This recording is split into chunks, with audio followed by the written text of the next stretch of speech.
DuctSeal LG Seal Kit unboxing video. Inside the box we have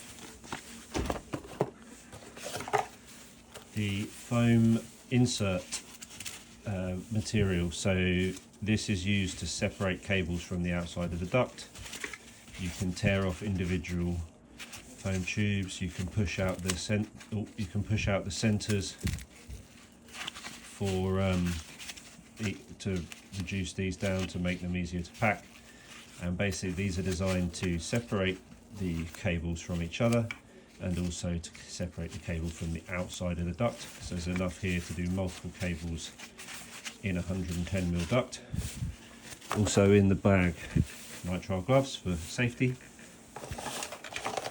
We have sandpaper for, it's a good idea to abrade the cable and the duct to help the sealing compound seal better. So we've got some sandpaper emery cloth to abrade the first 30-40mm of all the ducts and the edge outside of the duct. We also have cleaning wipes to clean and degrease and make sure that all the cables and the duct are clean, ready for the sealing compound. And then we have the special grey stuff intumescent water and gas tight duct sealant, which is non-hazardous and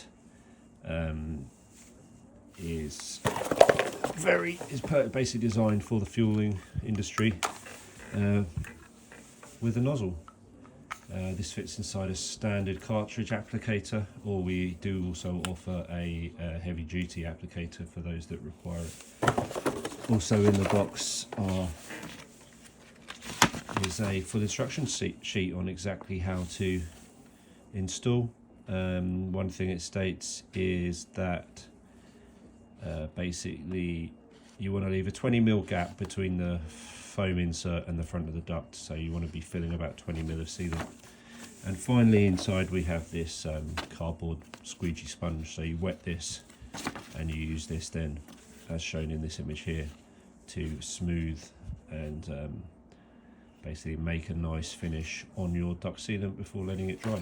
So basically this is a kit that will do duct, allow you to seal cables in a hazardous area on a petrol filling station or other fuel installation or any other installation. It doesn't really matter that it's fuel, but this is designed specifically for the fuel industry. Everything that you need in one box for fast, quick installation.